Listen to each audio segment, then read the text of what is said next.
The night my sister tried to evict me from the house our mother built, she used a number. $7,100. Not a memory, not a conversation. A number slapped on cheap paper and taped to my door like I was a stranger on my own porch. Smash that like button right now. Subscribe to this channel and drop a comment telling me where you're watching from. I stared at the notice for a long time. The porch light hummed. The palm outside the window brushed the siding like a restless hand. My name was at the top of the page. My sister Vanessa's name was at the bottom. And in the middle, a sentence that didn't belong in our family. Your rent is increased to $7,100 a month effective next month. Failure to pay will result in immediate eviction. Rent. Rent in the house, where I learned to ride a bike in the driveway.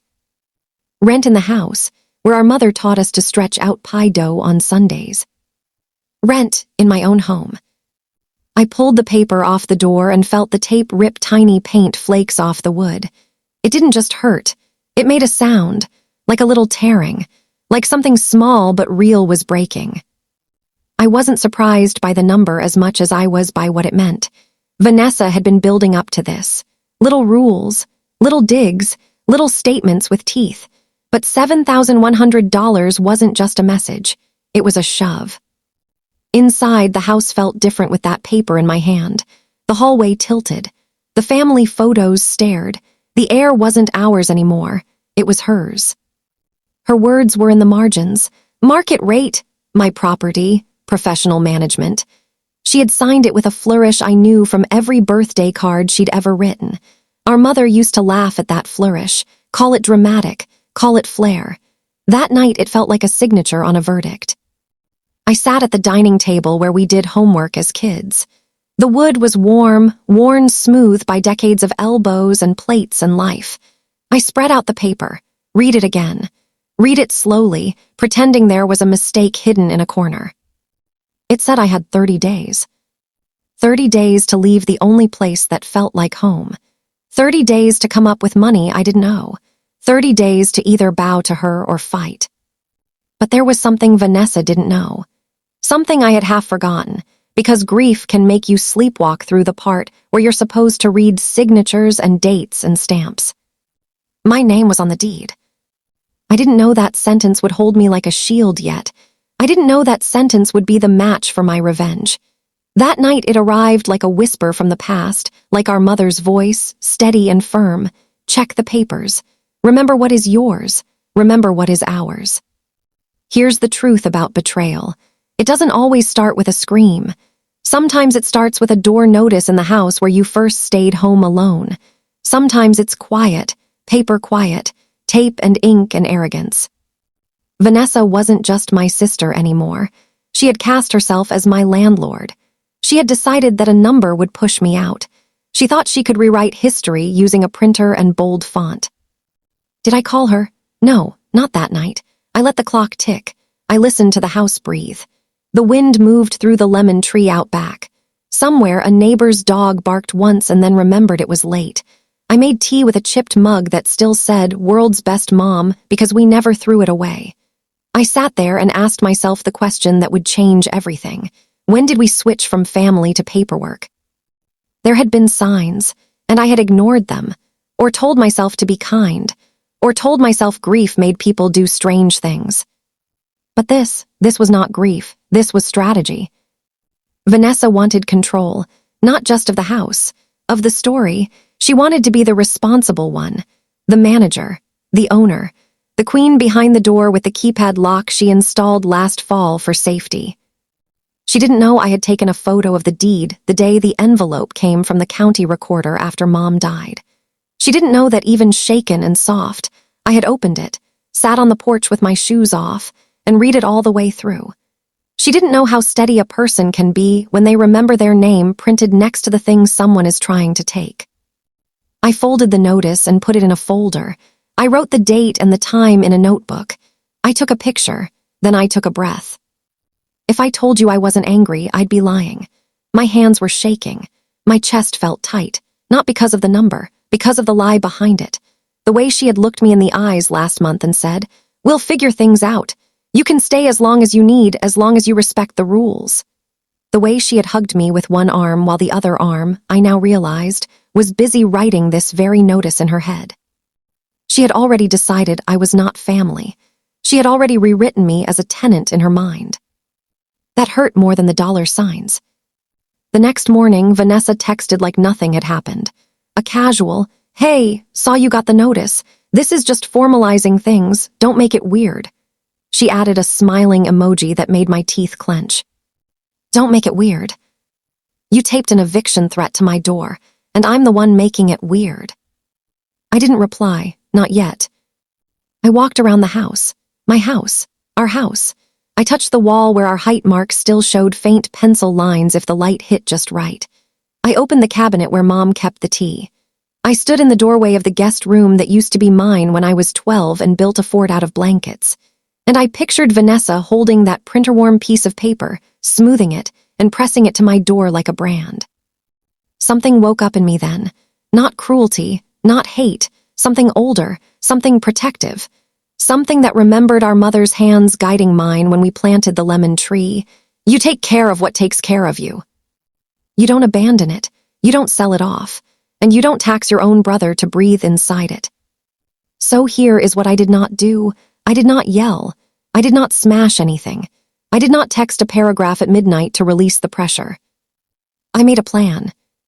And the first step of that plan was simple. It was a step anyone can take, but most people forget in the heat of insult. I gathered every piece of paper with my name on it.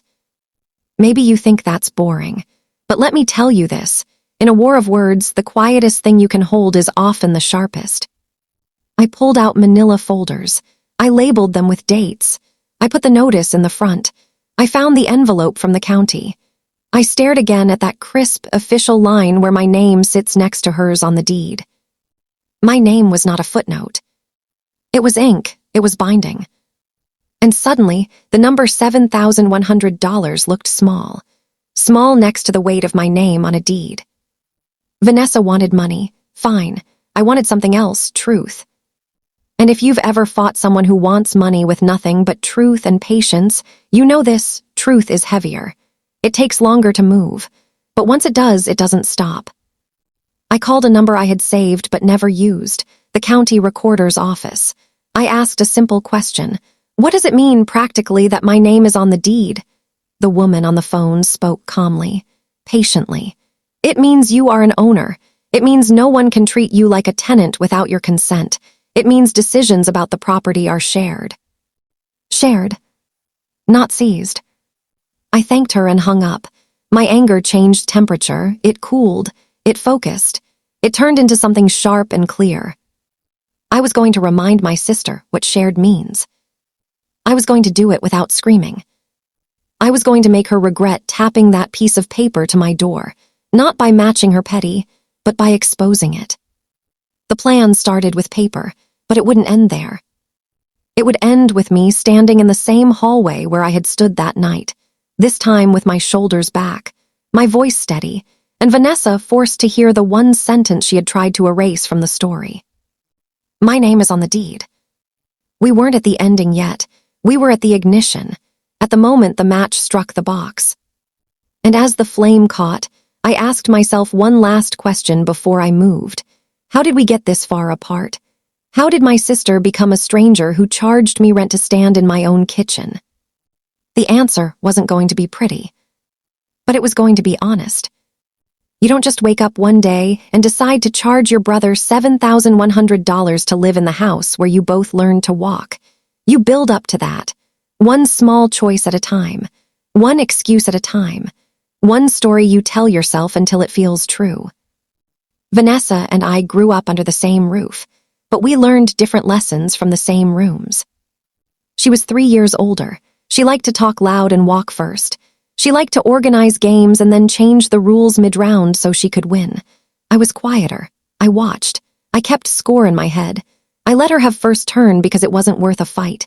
She would flash that big, bright smile and say, "It's fair," and somehow everyone believed her. Our mother was the still point between us. She had a way of making everything even without making it look like a math problem. 2 slices of cake cut different sizes, and yet we both felt full. 2 kids with different tempers, and yet the house stayed soft. Our father died when I was a teenager, and the house became our anchor. It wasn't big, it wasn't fancy, but it was ours. It had a lemon tree that refused to quit. It had a back room that always smelled faintly of laundry soap and sunshine. It had a front step that creaked because it wanted you to remember you were crossing a threshold. Vanessa left for college first and came back with big ideas and bigger words. She liked to say things like portfolio and assets and leverage at dinner. Mom would nod and say, MMM, and then ask if anyone wanted more potatoes. Vanessa started talking about optimizing the house. We could rent the guest room, she said. We could do short-term rentals. We could make this place work for us. Mom would wipe her hands on a dish towel and say, this house already works for us. It holds us. I think that bothered Vanessa. The house was proof you could be rich in ways that don't show up on spreadsheets. Vanessa didn't trust that kind of rich. She wanted numbers, numbers you could point to, numbers you could control. When Mom got sick, Vanessa stepped in first. I don't resent her for that. She did what she could. She showed up with clipboards and schedules and a tone that made nurses straighten up. She kept a folder of insurance forms that seemed to breed overnight. She used words like optimize then, too. Optimize Mom's diet, optimize her appointments, optimize everything until there was nothing left to optimize except the fact we were going to lose her. Grief hit us differently. When Mom passed, the house felt like it was breathing in the dark. Vanessa needed noise. She filled the place with visitors, with candles, with any sound that wasn't the new quiet of without. I was the opposite. I listened to the quiet because it carried her voice. The house held our last conversations in its corners. It was a museum of our family, but not a cold one, a warm one, where you could still sit on the exhibits. The envelope from the county came on a Wednesday. Vanessa grabbed it from the mail pile like it might burn someone. I'll handle it, she said. Too much for you right now. I remember the way the paper made a little snap as she whisked it away. But later, when she was out and the house was still, I found it on the sideboard under a stack of sympathy cards. I told myself I was just curious. I opened it carefully, like it might break if I rushed. It was the deed. It listed our mother, it listed us. Transfer to heirs, it said in language that was less poetic and more precise. 2 names equal weight, Vanessa and me. I took a photo of that page. I didn't know why I needed to. I didn't wave it in Vanessa's face. I just put it in my phone like a keepsake, like a backup, like insurance you hope you never use. Vanessa saw me reading it when she came home. She didn't like how my finger traced the lines as if the ink was warm. It's just paperwork, she said lightly. I'll handle it. Handle what? I asked. Everything, utilities, taxes, tenants, she smiled. All the grown-up stuff. She said it as if I was made of soft cotton, not bone. As if grief had turned me back into a child who needed a guardian. Maybe part of me wanted that, to not think, to let her handle something so I didn't have to. So I said okay when she asked me to move into the back unit for a few months while she reset the main house. She called it making a plan. She painted. She rearranged. She talked about staging and flow like the house was an audition. Underneath the projects, I saw something else starting to take root.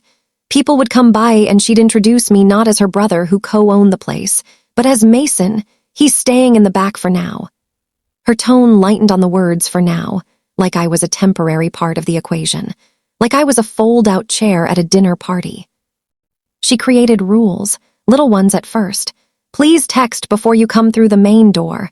Please don't leave your shoes by the staircase. Please don't use the front driveway on weekends. We have guests. The guests were her friends at first. Book club, wine night, a brunch that stretched into dinner. Then she started renting out the front living room for events. I heard laughter through the wall and clinking glasses and the low music of someone's playlist that wasn't ours. She told me not to worry. She said it was temporary. She said she was building a cushion for taxes and repairs. When the first rent conversation happened, I didn't see it coming as a trap. Vanessa poured coffee, sat across from me at the table and said, "We should formalize things. It will help with taxes, just a small amount. To be fair." Fair. The word bounced around the room like it Knew it was in the wrong house. How much? I asked. Just enough to cover your share of utilities and taxes. Nothing crazy. We'll revisit in 6 months. I agreed. We both signed a page she had typed up. Temporary occupancy agreement. The letters looked harmless, like piano keys. And for a while, it was okay. I gave her a check each month. She texted thank you with a thumbs up that felt more like a receipt than love. I kept tending the lemon tree. I fixed the creaky hinge on the back gate. I kept the house breathing. But the rules grew teeth. No guests past 10. No dog without a pet fee. The pet fee cut deep. It was Mom's old terrier, Pepper, the one she used to tuck under her sweater when it got cold. Vanessa said, policies are policies. When I pushed back, she sighed, don't make this hard. When I reminded her I was not a tenant, she laughed. We're just doing this right. It's all optics. Optics. There was a new word. A word for pretending something is true long enough for people to believe it. Then came the keypad lock on the main door.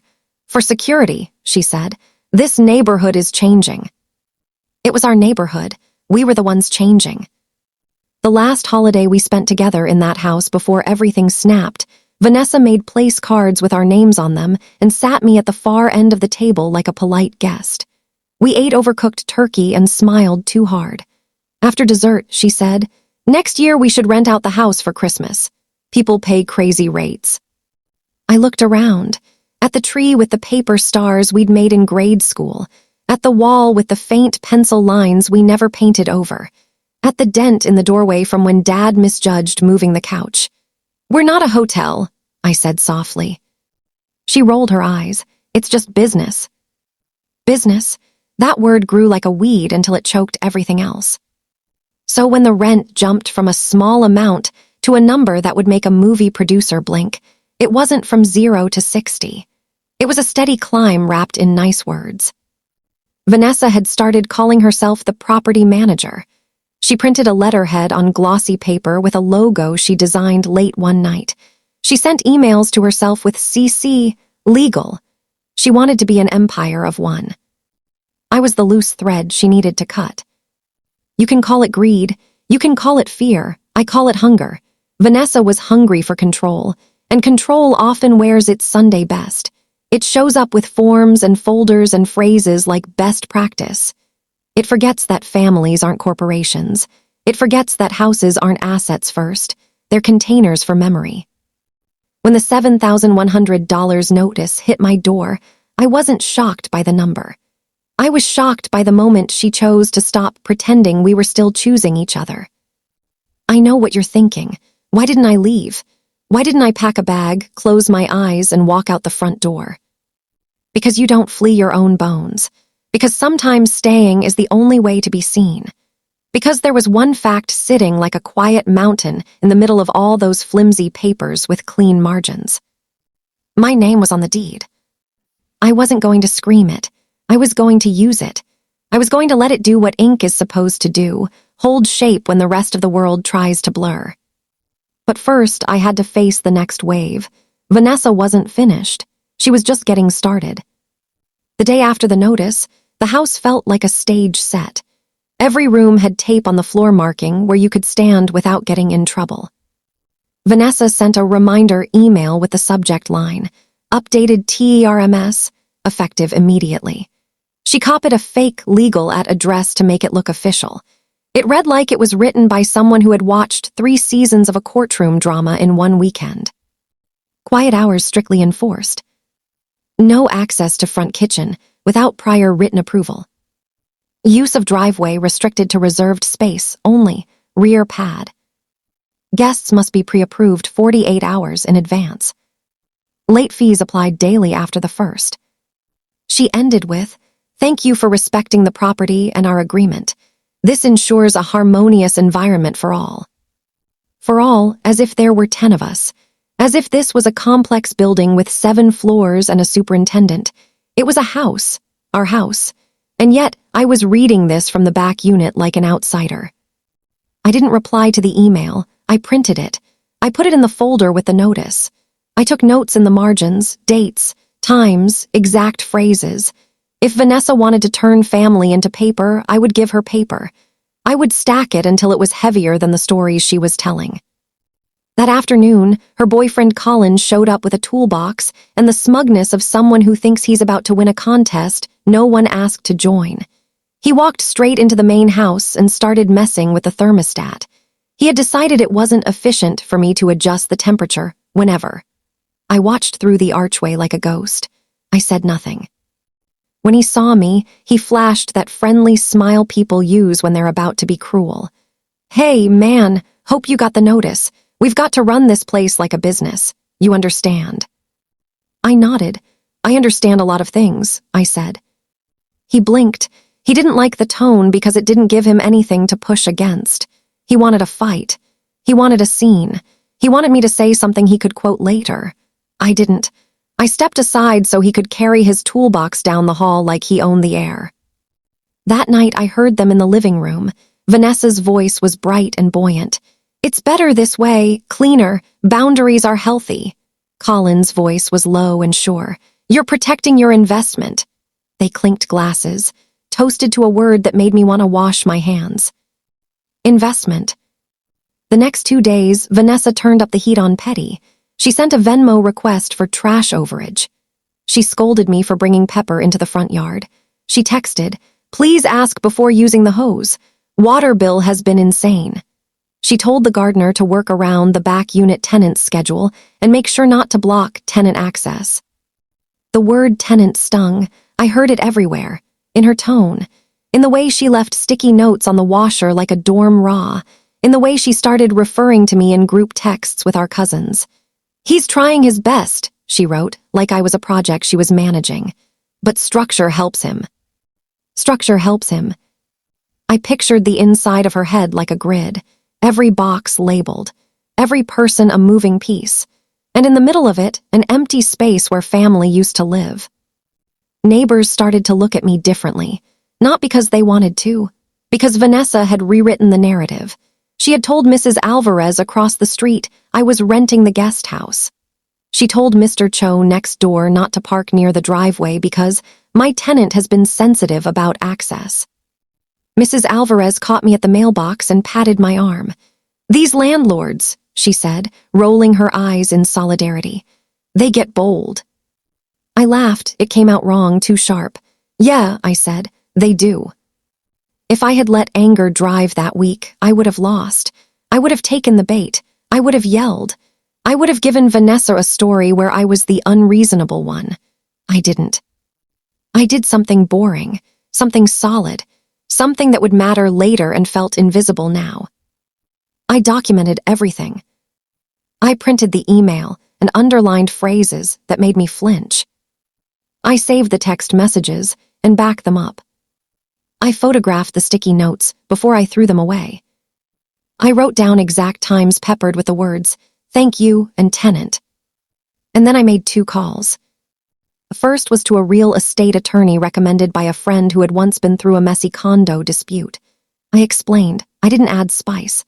I told him about the notice, about the deed, about the way she was acting. There was a long pause on the other end. Then he said, "You're not a tenant, you're a co-owner. She cannot evict you. She cannot charge you rent. She can ask for an agreement to share expenses. That's different. If she is treating you like a tenant, she's exposing herself. Keep everything. Don't engage emotionally. We'll send a letter." The second call was to the county recorder's office again. I asked how to get a certified copy of the deed. The woman said, "Come in, bring ID." I did. I walked into that office with my shoulders tight and walked out with a piece of paper that felt like armor. When the certified copy slid across the counter to me, it made a sound like a door closing. Not on me, on the part of this story where I was defenseless. I stood outside the building and read every word. Names don't look like much until someone tries to erase them. Then they look like mountains. On the back of the deed, a clerk had stamped a small square with a date and a seal. It wasn't dramatic. It wasn't romantic. It was official. It said, "You belong here." I drove home with the deed on the passenger seat like a passenger who could talk if necessary. I parked in my spot on the rear pad, because rules, and I took a breath before walking to the back door. Vanessa was in the kitchen. She had reorganized the spice drawer like it was her throne. "Hey," she said, too bright. "Did you get my email? I know it's a lot, but it's just for clarity." I set the certified deed on the counter between us. She didn't look at it. She looked at me. And then slowly she looked down. I watched the moment land on her face. Not guilt, not shame, calculation. Her eyes flicked to the stamp, to the names, to the equal line between them.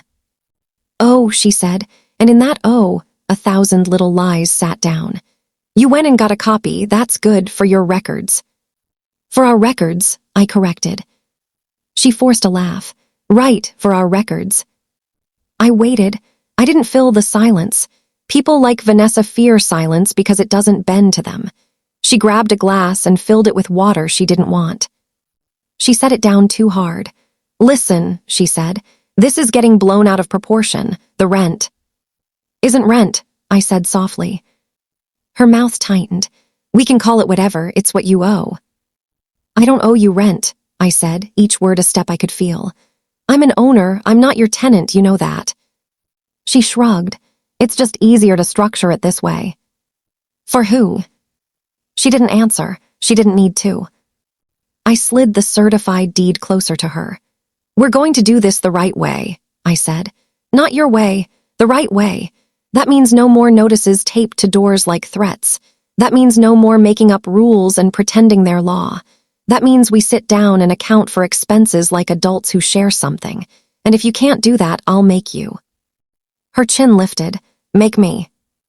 I spoke to an attorney. The room changed temperature. She laughed again, but there was a crack in it. "Oh, come on. You're not going to sue your own sister." "I hope I don't have to," I said, "but I will if you keep pushing."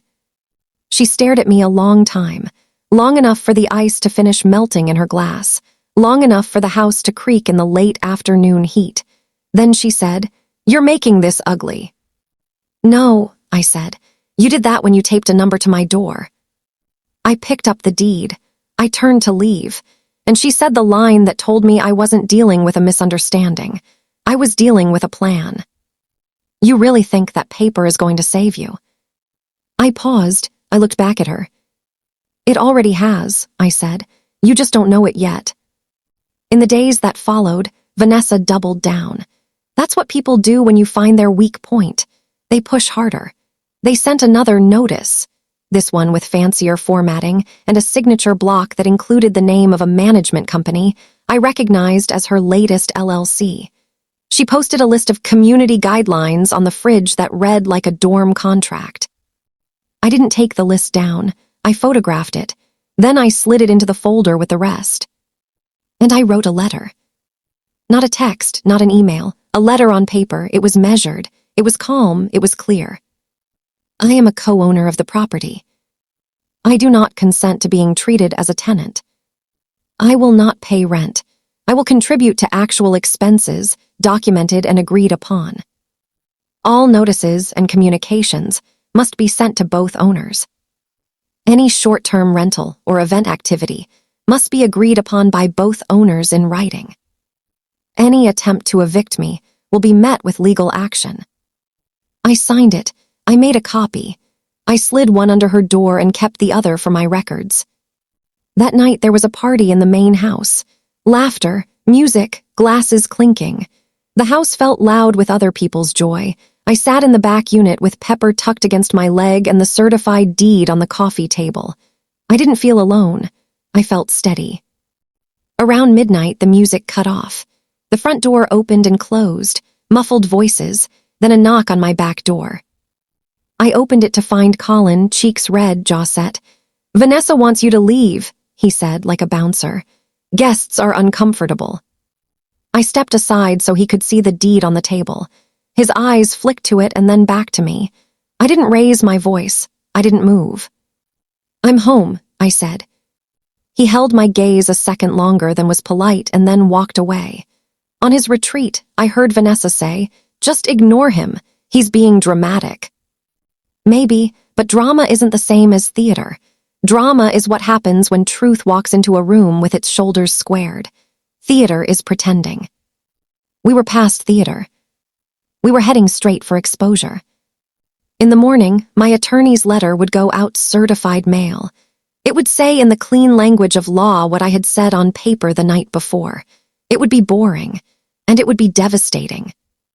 Because here, what Vanessa had not calculated, she had built a castle out of email templates and policies.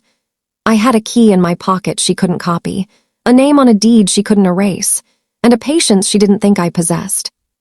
She had raised the stakes to $7,100. I was about to raise them to the full weight of the word owner. The morning after my attorney's letter went out, the house woke up with something mean in it. It wasn't the sun, it wasn't the traffic, it was the click. I walked from the back unit to the main house like I always did, coffee mug in hand, Pepper's little nails tapping beside me, and the keypad blinked red. Wrong code. I tried again. Red. The handle didn't budge. Vanessa had changed the locks on our house. I stood there a second and breathed. The lemon tree rustled. Somewhere a lawnmower started. I looked through the glass at the kitchen we'd shared our whole lives. Our mother's measuring cups still hung on the hook near the window. She used to tap them like wind chimes when she was thinking. This was not an accident. It was a message. I didn't knock, I didn't yell. I pulled my phone out and photographed the lock. The timestamp. Then I texted. Me, the code isn't working. Did you change it? Vanessa, we're tightening security. Please request access 24 hours in advance. Me, I am a co-owner. I have full access. Restore my code now. Vanessa, don't be dramatic. This is for everyone's safety. Everyone. She meant herself. She meant control. I sent her a PDF of the attorney's letter. No commentary. Just the clean lines of law doing what they do. 5 minutes later, her response popped up. Vanessa, my attorney will be in touch. Vanessa, you are not to enter without written permission. Pepper whined. I put my hand on his head and felt my own pulse in my fingertips. This house had held us through everything. A new lock was not going to erase that. I walked around to the side door, the one off the laundry room that always sticks in summer. I pressed the handle. It gave like it remembered me. The smell of detergent and sunlight hit me in the chest. I stepped inside. I didn't touch anything that wasn't mine. I didn't move a towel. I didn't scrape a chair. I moved through the rooms like a careful ghost. When I rounded the corner into the front hallway, I stopped. Our family photos gone. The gallery wall where our childhood lived had been wiped clean, replaced with framed prints in colors that looked like a hotel lobby. Neutrals, abstract swirls, a word in scripted gold that said gather. Gather where? Around what? Around who?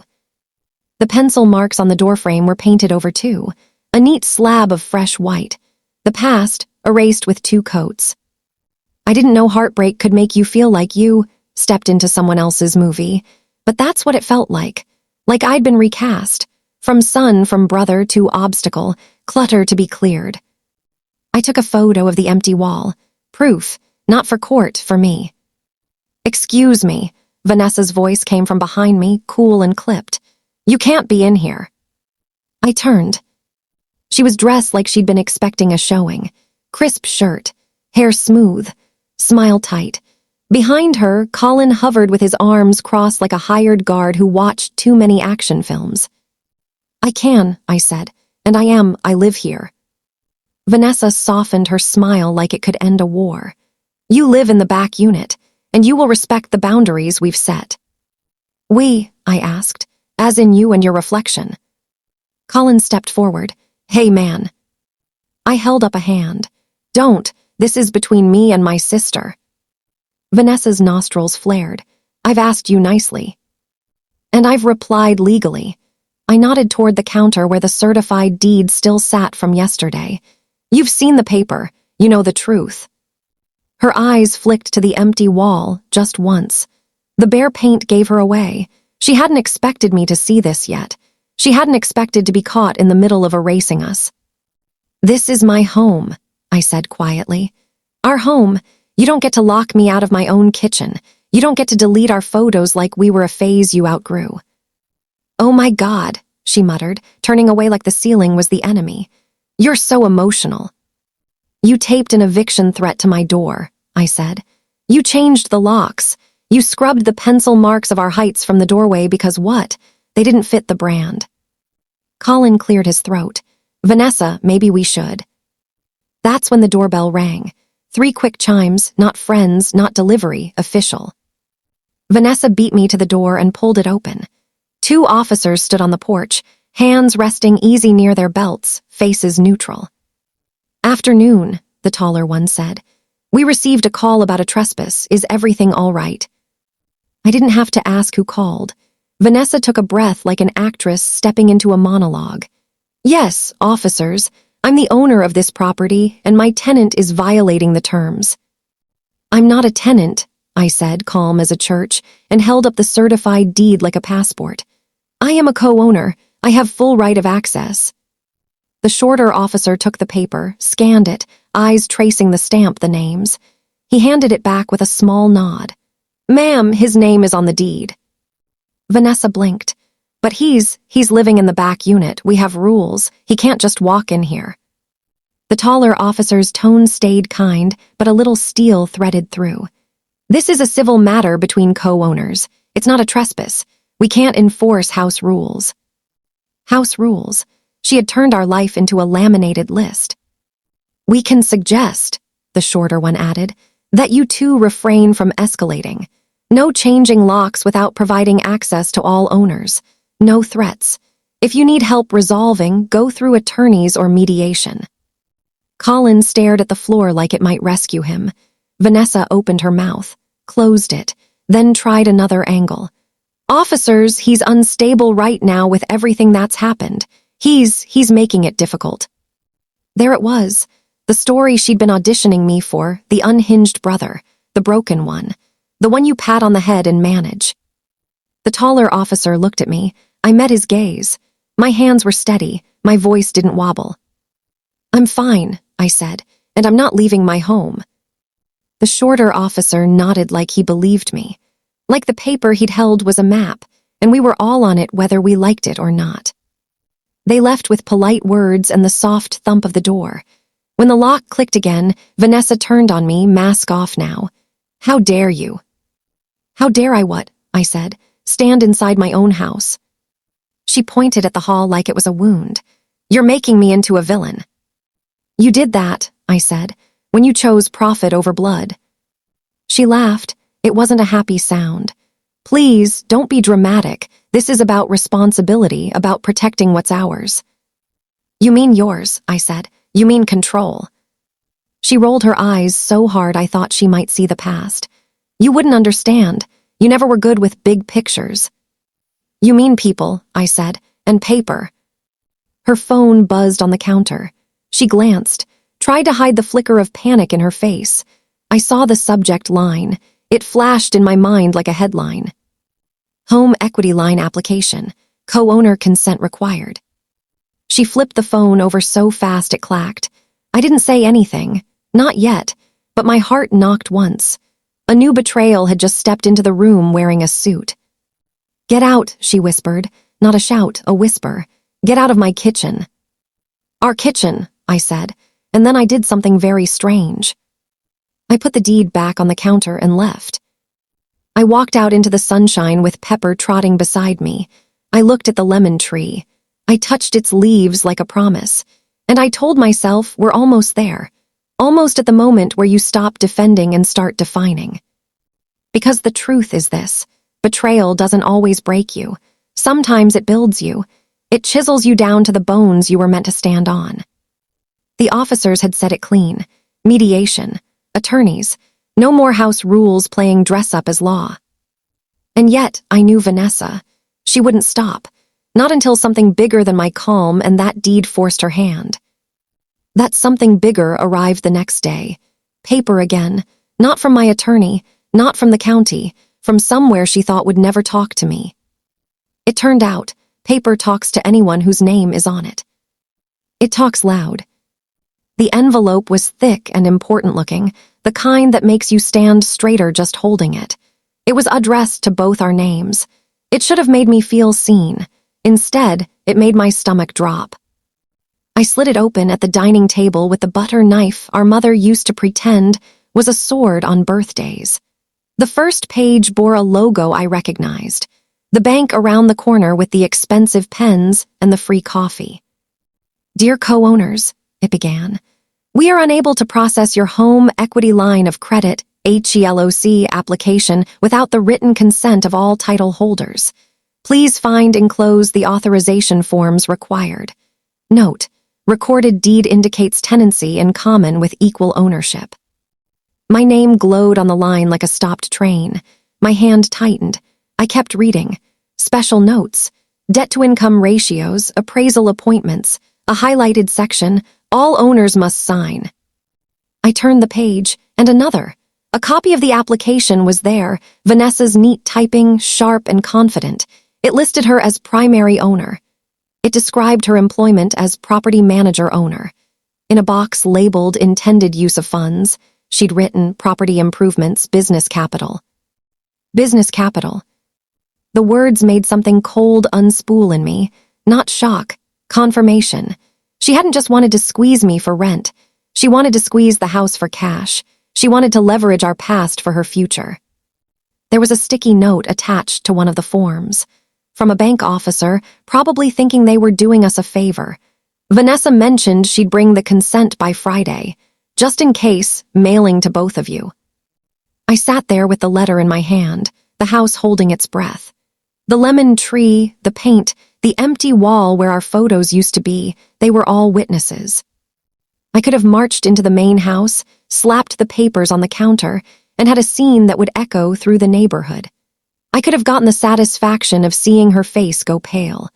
But there was something else in that envelope too, tucked behind the forms like a small, folded secret. A flyer. City of Westbridge, short-term rental ordinance update. Owners of record must hold all required permits. Proof of co-owner consent required for bookings. Violations subject to fines and suspension. I almost laughed. The city unknowingly had joined my side. Her events, her gatherings, her quiet rentals, every single one required me. My signature, my yes. Paper had brought me bad news and a gift in the same breath. I took photos of everything. I scanned the documents to my attorney with a subject line that didn't bother with drama. HELOC attempt, no consent. SDR ordinance update. He called me 20 minutes later. "This changes things," he said. "We're adding a demand for an accounting of all rental revenues, and we're going to notify the bank that there's a dispute among owners. That will freeze any credit line attempts." "Good," I said. My voice surprised me. It had weight now, a steadiness that didn't exist in me a week ago. "Also," he added, "recording a notice of co-owner dispute with the county will put anyone on notice. Banks, buyers, anyone. That title is in conflict. It's like a brake on bad decisions." "Do it," I said. "Put the brakes on everything." After we hung up, I didn't go look for Vanessa. I went looking for my mother. Not in a tragic way. In the most practical way I knew how. I went to the kitchen. I opened the drawer where Mom kept the odd things, rubber bands, stamps, a spool of thread that had no business being there. Then I reached for the recipe box. It still smelled like cinnamon and paper. The index cards were smudged with sugar and years. Lemon pie. Chicken soup. Sunday sauce in Mom's loopy handwriting that leaned left like it was whispering. I flipped through, looking for the one I always stumble on and pretend I don't. An envelope with both our names written on it in Mom's careful cursive. We never opened it. Not when she was alive and left it there for someday. Not when she died and the air turned thin. We told ourselves it was a recipe we didn't need. I took it to the dining table. The table our elbows carved a little smooth canyon into. I slid my finger under the flap and lifted like I was opening a window to a room that hadn't seen light in years. There were two things inside. A letter and a smaller card with a title in her handwriting. House Rules. I smiled in spite of everything. I read the letter first. "Kids," it began. She always called us kids when she wanted to make us feel the same size again. "If you're reading this, I'm not there to say this out loud, and that's the only reason this is on paper. Paper is for when my voice can't reach a room. It's not a replacement. It's a reminder. This house is where we learned each other. It's not a prize. It's not a trophy. It's a place to land. I've put both your names on the deed because I can't imagine one of you without the other when it comes to this front door. You're going to disagree. You're different. You always have been. That's not a problem. That's the point. Don't try to turn the house into a business first. A house can earn money, sure. It can carry a weight. But if it stops being a home, you will know it. It will feel colder. Don't let money confuse you about love. If it's too hard, sell it together and take the blessing with you. If one of you wants to stay, make a fair trade. Fair is not equal always. Fair is what you can look at in the mirror and not flinch. I wish I could be there to cut the pie and make this simple. Since I can't, here are my house rules, the ones that matter when I'm not around to say MMM and change the subject. 1. No one locks out family. 2. No big decisions without both of you. If you can't agree, pause, breathe, ask for help. 3. The lemon tree stays. 4. The house is a haven first, then if you must, a business. 5. If you forget, read this again. I love you both. Yes, both. Don't make me haunt you. That's a joke, kind of. Mom. By the time I reached the last line, my throat had closed. Not with sadness alone, with the clarity of being seen. She knew us. She knew Vanessa's hunger for optimize. She knew my tendency to let walls keep the peace until the house moved under my feet. I pressed the card to the table. I took a photo. Then I took another. Not to post, not to show the world. To remind myself that revenge didn't have to be ugly. It could be precise. It could be a reset. It could be making sure that no one locks out family wasn't just a nice line on paper. It was a reality inside these walls.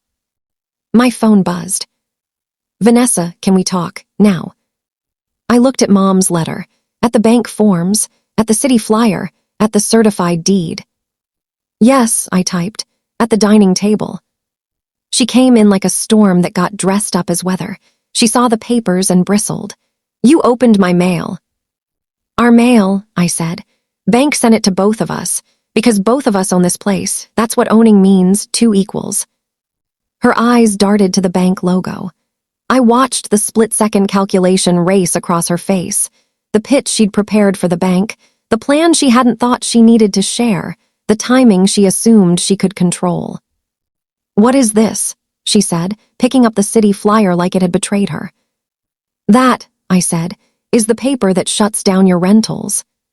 She tossed it down like it burned. You don't get it, Mason. I'm trying to carry everything. Taxes, repairs. The roof isn't going to fix itself. I needed options. You needed partners, I said. That's what you had, me. You chose control. You chose secrets. You tried to borrow against the house without telling me. You changed locks like I was a stranger. You painted over our lives. Her jaw clenched. You weren't helping. I was breathing, I said. Grief is not laziness. You're not the only one who lost a mother. And even if I have been slow, even if I've been quiet, my name is on the deed. My yes matters. She looked at the recipe card, at Mom's handwriting. Her eyes did something I hadn't seen in months, softened. Then hardened again when she saw my phone next to it, the attorney's name on the screen like a witness. What do you want? She said, not a question, a test. I want what Mom wanted, I said. Fair, a haven first, then business if we agree. And if I don't agree? Then we pause, we breathe, we ask for help. Mediation. Court if we have to. But here's what's not going to happen. You are not going to turn me into a tenant in my own home. You're not going to turn this house into an ATM because you like how the numbers make you feel. And you're not going to keep running rentals like I'm a piece of furniture that doesn't get a vote. She laughed without humor. You sound like a podcast. I sound like a man with a plan, I said. And then I told her. Plans don't have to be loud to be devastating. The good ones are quiet, precise. They don't swagger, they stand. I didn't monologue. I laid it out like steps on a staircase, each one solid, each one leading to the next. Here, what's going to happen? I said, and pushed the papers to the center of the table like I was laying down cards in a game I already knew how to win. Step 1, we stop the bleeding. That means no more rentals. Not one more event, not one more gathering for money. I know you've been running them. I've got the flyers. I've got the screenshots. The city ordinance requires all owners to consent. I do not consent. I'm notifying the platforms today as a co-owner. Your listings will be suspended. She smirked like I was bluffing. You don't even know where my listings are. Airbnb, I said. 2 profiles, one under your name, one under Westbridge Host Co., both linked to this address, same bathtub hex tile in the photos. I can reverse image search. I can read the Wi-Fi name in the screenshots. Her smirk faltered. Colin shifted in his seat like he'd been caught with his hand in the bowl. Step 2, I went on. We put everyone on notice. My attorney is filing a notice of co-owner dispute with the county. That means no one can refinance, sell, sign contracts, or do much of anything with this property without both of us. The bank has been notified. Your HELOC is frozen before it starts. No money moves without my signature. Vanessa's nails clicked against the table. You're trying to ruin me. I'm trying to stop you from ruining us, I said. Step 3, a proper accounting. We sit down with bank statements, booking payouts, receipts. We tally up every dollar this house has earned and spent since Mom died. Taxes, insurance, repairs, utilities, yes, but also every rental and event dollar. We pay the house first. Then we split. Fair doesn't mean bleeding one person to feed the other's ambition. It means clear eyes, clear numbers. And if I don't want to show you my accounts, she challenged. Then I'll subpoena them, I said. No heat, just truth. Step 4, we create a management agreement. In writing, 2 signatures. It says who lives where. It says how decisions get made. It says how to handle guests, repairs, even the lemon tree. It has a joint bank account for house expenses. 2 signatures to spend. 2 keys to every lock. She swallowed. The word keys gave her away. And step 5, I said. If you don't like any of that, if you keep pushing, we take it to mediation this month. If that fails, I file for partition. The court can force a sale or force a buyout. If we get there, it's public. Every notice you taped to my door, every lock you changed, every rental you ran without permits on a record. I don't want that. But if you corner me into it, I will. And I will win. Silence sat with us then, not empty, full. She could feel the shape of the path I'd built. There wasn't a crack to pour herself through. Or, I said softer, we do what Mom asked. We make a fair trade. If you want out, I'll buy you out at appraised value less costs. If you want to stay, you buy me out. If neither of us can, we sell and split. But what we're not doing is you playing landlord to your brother while you leverage our past for your side projects. Vanessa stared at me like she was seeing me for the first time. Not the quiet brother. Not the, for now, occupant. The co-owner who had stopped apologizing for existing. And what's in it for you? She whispered. Besides the satisfaction of this. This keeps me in my home without pretending I'm a tenant. It keeps the lemon tree in the yard where Mom put it. It gives us a chance to not destroy each other just to prove a point. She looked down at Mom's letter. She touched the edge with one finger. Then she pulled her hand back like it bit. You think Mom wanted you to go nuclear? She asked. I think Mom wanted us to tell the truth, I said. And the truth is, you thought you could outpaper me. You thought grief made me small. You thought a number tapped to a door could make me move. The truth is this, I learned from the same woman you did. Paper tells the story when people lie. She laughed once, a sound with no joy in it. You always were good with words. Words are cheap, I said. Paper holds. She stood so fast her chair scraped the floor, a rough sound we would have gotten in trouble for when we were kids. I have an event Saturday, she said. I can't cancel, it's for a client. I'll lose everything. You'll lose more if you don't, I said. That city flyer wasn't a suggestion. They're doing sweeps. Neighbors call. Fines stack. Listings get banned. Your client becomes evidence, don't do it. Her jaw hardened like cement. Watch me, she said. Okay, I said. Watch I will. When she left, the house felt like it was bracing. Doors shifted. Light moved across the floor like a clock. I made calls, I didn't threaten. I reported. I placed holds. I sent my co-owner statement to the platforms. I filed the notice with the county. I emailed the city with the ordinance site and the address. I booked mediation, sent her 3 possible dates, and copied her legal at shadow like I was leaving breadcrumbs for a wolf.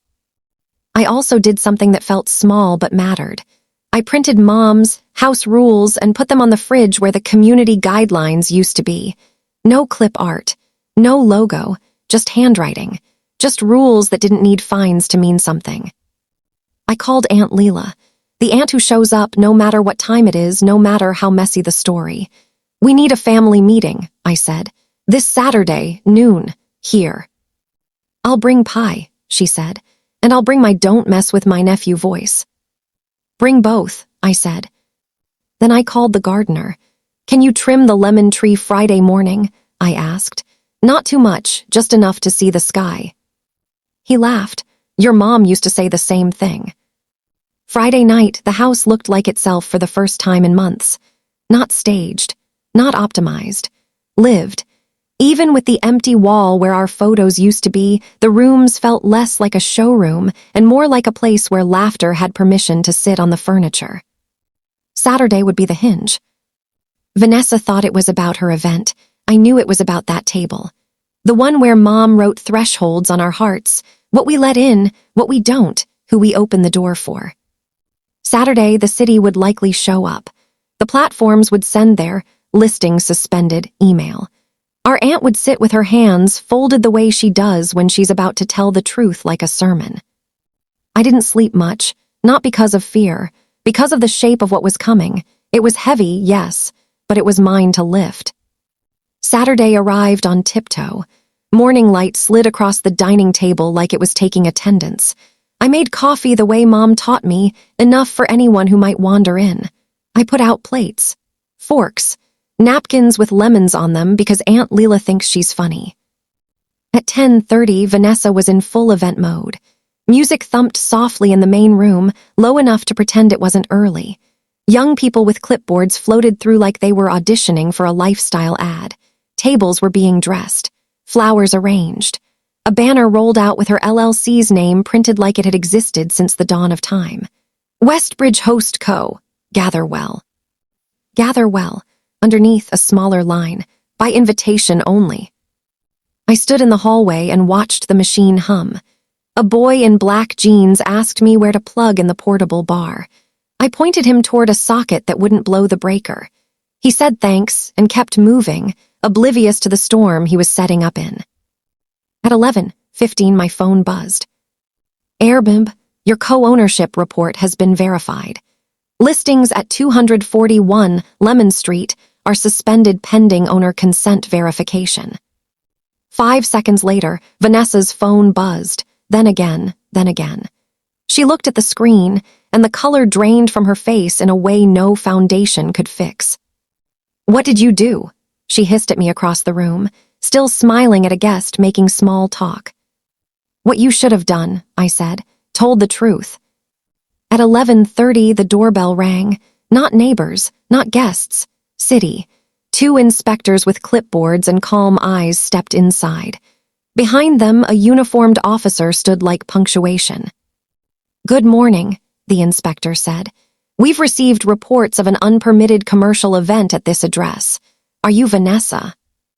Her smile fell. "This is a private gathering," she said. "Friends, nothing commercial." The inspector's eyes moved to the portable bar. The brand logos. The vendor checking a list. The boxes of swag with QR codes. The cash box half hidden behind a plant. "Private," the inspector repeated, writing something on the clipboard. "We're going to need to see your permits and consent from all owners." I was 2 steps away. The certified deed might as well have lit up in my pocket. Vanessa's gaze darted to me.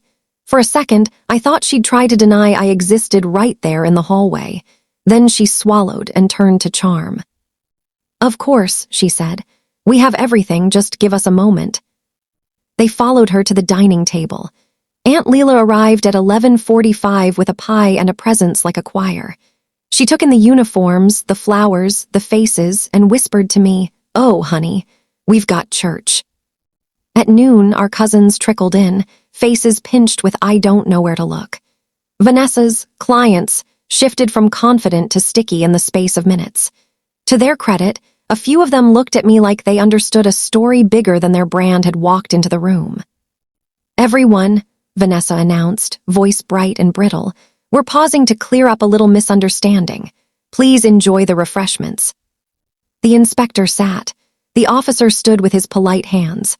Vanessa spread out forms like flour on a counter and tried to play like this was simple, routine, one sign here, initial there, please. The inspector turned to me. "Sir, are you an owner of this property?" "Yes," I said, "I am." "Do you consent to this commercial event at this address?" "No," I said, "I do not." The pen stopped moving. The room changed shape. The inspector nodded. "Then we're going to have to shut this down." Shut down. Two words that sounded like a door closing and a window opening at the same time. Vanessa blinked like she'd lost her place in the script. "This is ridiculous," she snapped. "We're just trying to survive. Do you know how expensive it is to keep a house like this? Do you know?" Aunt Leela cleared her throat, and the room silenced like the classroom when the teacher comes in. "Baby," she said to Vanessa, "don't embarrass yourself." It wasn't unkind. It was firm, the way you talk when the truth is a kind of medicine. You tried to take a house that was a gift and make it a vending machine. It's not working, you see that. Vanessa's face flush-streaked, the way it did when she was 7 and got caught taking an extra cookie and trying to blame the dog. "You don't know what it's like," she said to Aunt Leela, voice thready now. "I've been doing it all. I've been carrying everything." "You haven't been carrying," Aunt Leela said, voice like honey over a steel rail. "You've been dragging. There's a difference." The officer remained still. The inspector, to her credit, gave us space but kept the line. "We're going to have to ask guests to leave," she said kindly. "We can wait while you make the announcement." Vanessa looked at me like I had broken a vase and handed her the pieces. "You did this." I didn't raise my voice. I didn't gloat. "You did this. When you taped that number to my door, when you tried to take out a line of credit without me, when you painted over the pencil marks like they were graffiti." A murmur went through the room. Colin stepped forward like he might stand in front of Vanessa and absorb something for her. She put a hand up, and for a split second, I saw the older sister I had loved without caveat. The one who would stand in front of me in a schoolyard and tell a bully to sit down before she made him. She could have used that here. She could have told the bully inside her to sit down. Instead, she chose fight, but not the smart kind. "This is harassment," she said to the inspector. "This is my home." "It's his too," the inspector said, nodding at me. "And by the ordinance you agreed to when you applied for your business license, you need consent. You don't have it. We're shutting it down. If you continue, fines escalate." Shut down, fines, escalate. Paper words that hit harder than shouting. Vanessa swallowed pride like it was poison. Then she turned to her clients and said in a voice that trembled, "I'm so sorry. We have to postpone. There's been a family miscommunication." A woman with sharp bangs and sharper eyes looked at her, and then at me, and then back at the banners. "We hired you because you promised it was all handled," she said. "This is messy." Vanessa nodded but didn't speak. There's a kind of humiliation that doesn't need narration. It tells itself. She drifted from group to group, apologizing, offering refunds, palms open, eyes shiny. People left in soft waves. Flowers sat confused, their stems wrapped and useless. The music clicked off. Quiet flooded in. When the door closed behind the last client, the house breathed. Even the thermostat seemed to relax. The inspector handed Vanessa a yellow copy of a notice. "You can appeal," she said, "but you'll need your co-owner's consent to operate. Good luck." They left. The uniformed officer gave me a nod that felt like a small, silent affirmation. You did what you had to do. Aunt Leela went to the kitchen, cut the pie, and brought 2 pieces to the table like a judge delivering a sentence and a salvation in the same hand. "Sit," she said, and we did. Vanessa stared at her fork. I watched her walls try to rebuild brick by brick. Then I watched them fall again. She looked tired like a human, not like a brand. "What do you want from me?" she whispered. What sign do I need to add? What permit? What? Stop, I said. This isn't about a sign, it's about respect. It's about consent. It's about you seeing me as equal. I don't know how to stop, she said, voice small. If I stop, everything falls. If I stop, I have to feel all of it. Aunt Leela put a hand over Vanessa and didn't move it. Then feel it, she said. The only way out is through. I pulled Mom's letter from my pocket. I placed it between us, on the table where we had learned how to be human. Mom left us rules, I said.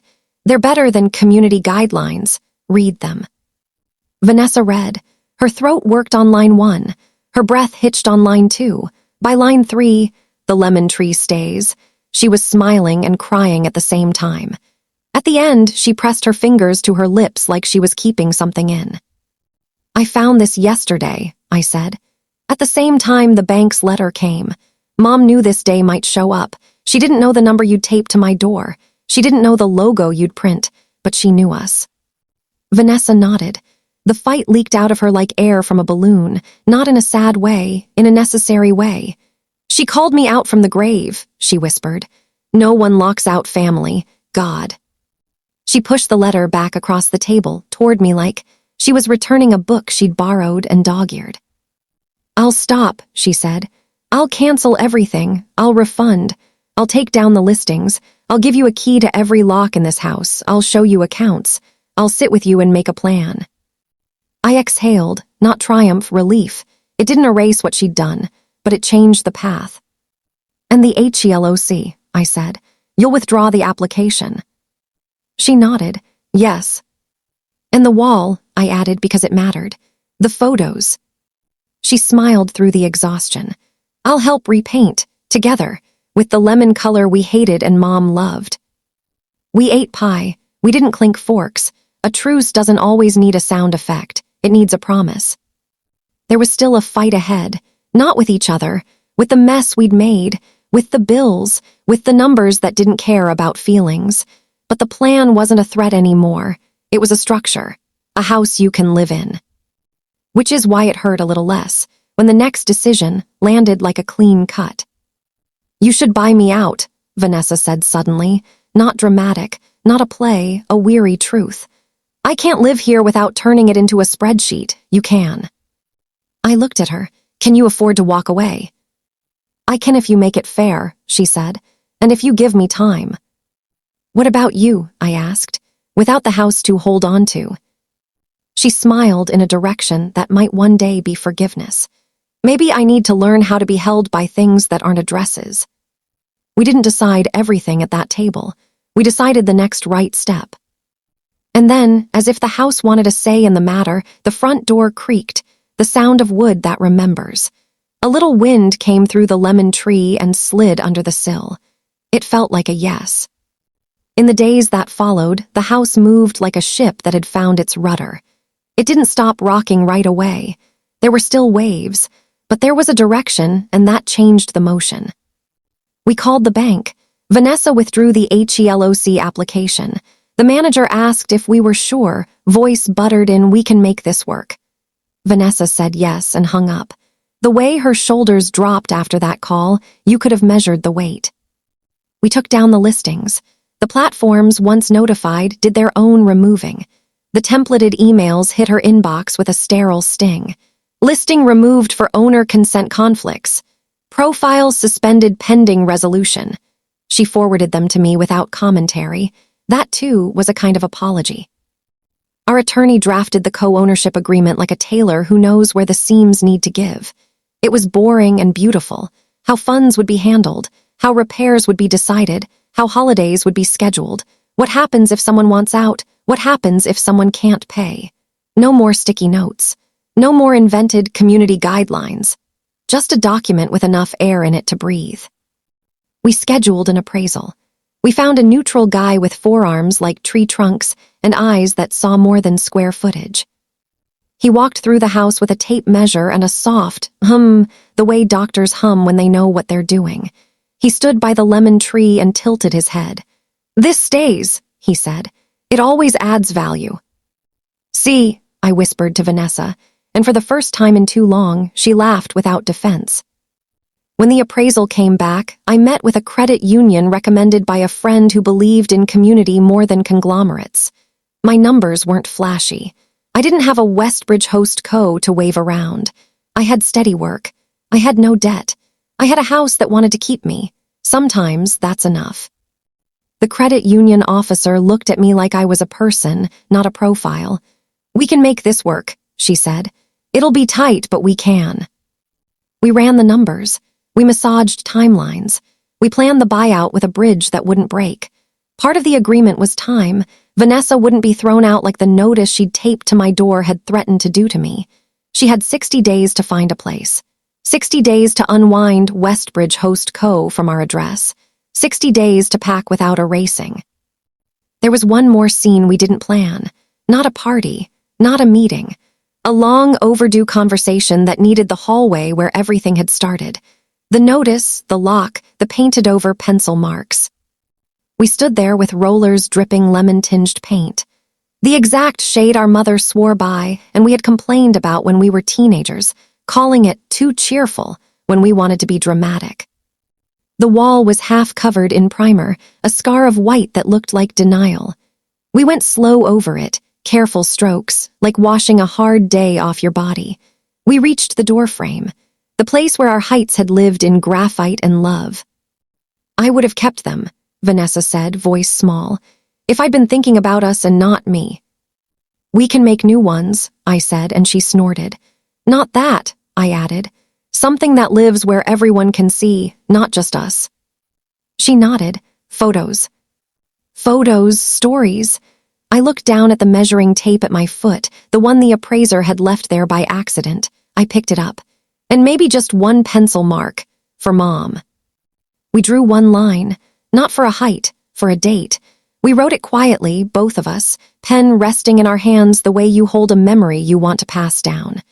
The day we chose the house again. The climax wasn't a shout. It was the gentle press of a pencil against painted wood. It was the sound of locks clicking open, and codes being shared and keys sliding across a table.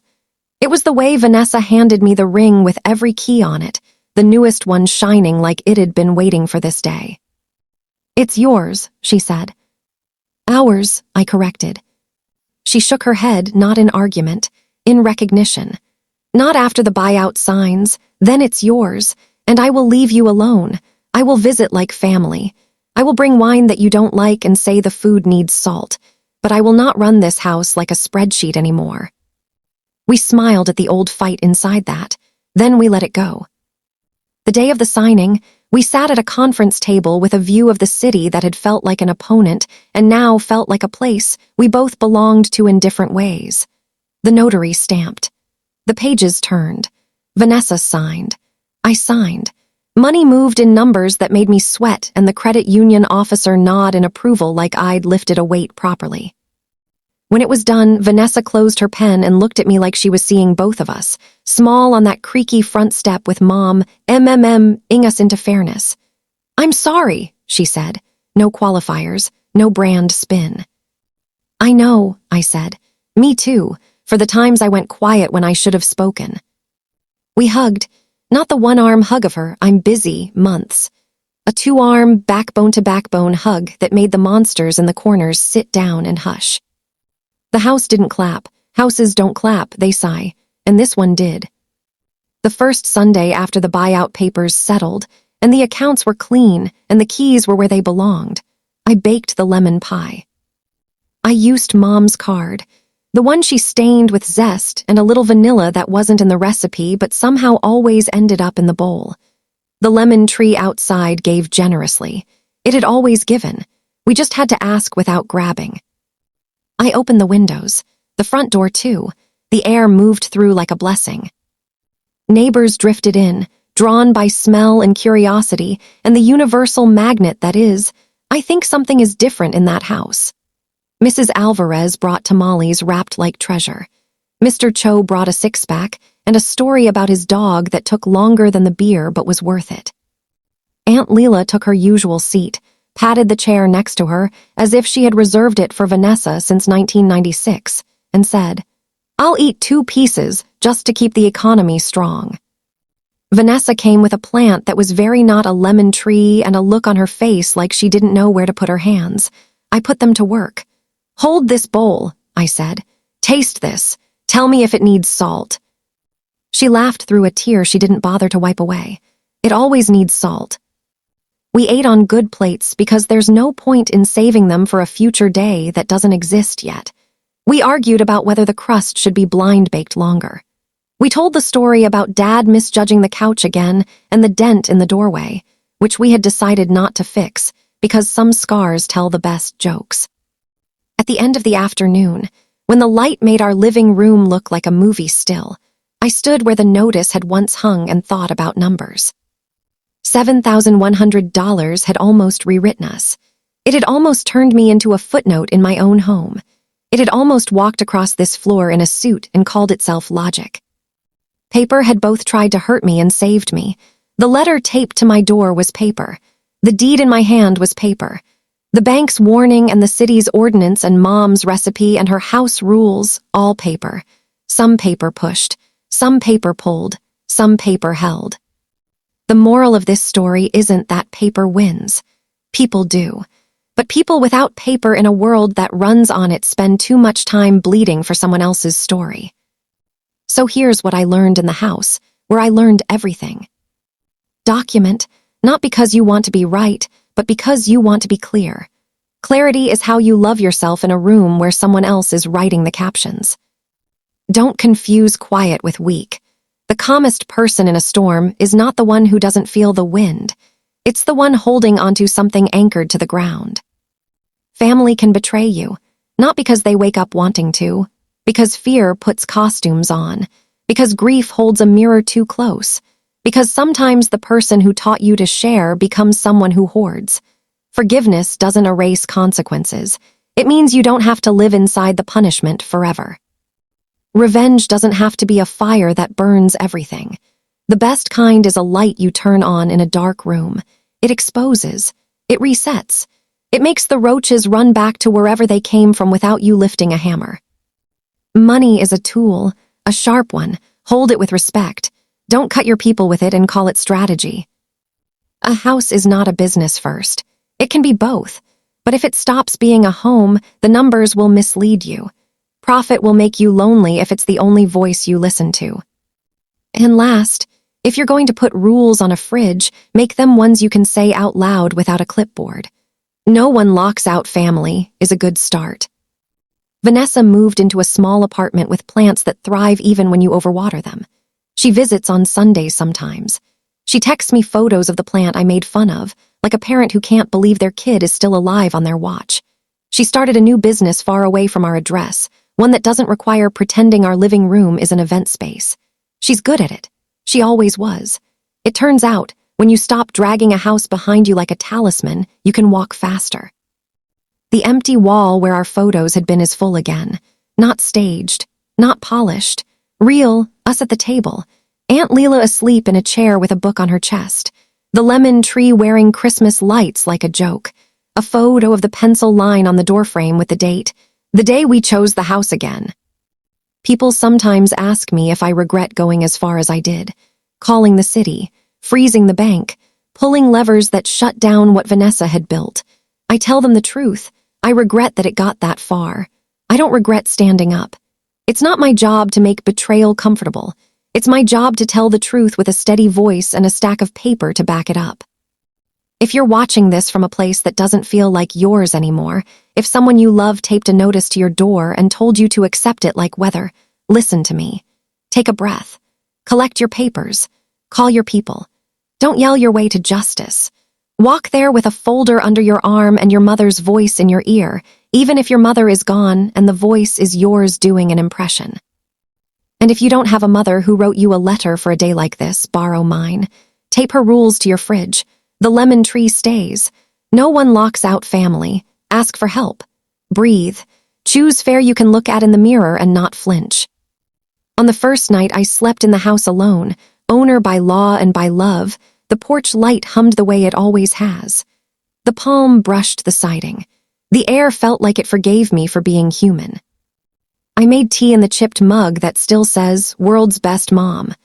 I stood in the doorway of the guest room and remembered the blanket fort that blocked out noise but not light. I went to the doorway with the pencil line and touched it like people touch old trees, palm to bark, like that does something. Maybe it does. I whispered into the room the way you whisper to a kid who's finally fallen asleep. "We're home." And the house agreed. If this story hit you, if you've had to balance love and paper, family and fairness, I see you. You're not alone. Keep your receipts. Keep your heart. And when someone tries to tell you that a number taped to your door is bigger than your name on the deed, remember what I forgot for a second and will never forget again. My name is on the deed. And now so is my peace.